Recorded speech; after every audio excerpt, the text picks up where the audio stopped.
వాగ్దానం యొక్క నెరవేర్పు కోసం ప్రార్థించాలి.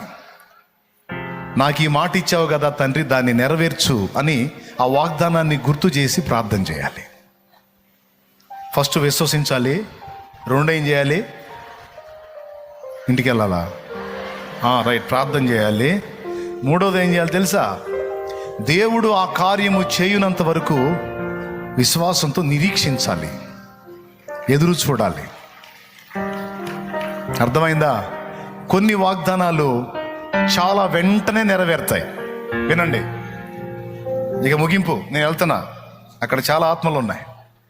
కొన్ని వాగ్దానాలు వెంటనే నెరవేరుతాయి, కొన్ని వాగ్దానాలు కొంచెం టైం తీసుకుంటాయి, కొన్ని వాగ్దానాలు ఇంకా ఎక్కువ టైం తీసుకుంటాయి. కానీ నీకు మాట ఇచ్చిన దేవుడు మాత్రం నెరవేర్చక మానడు.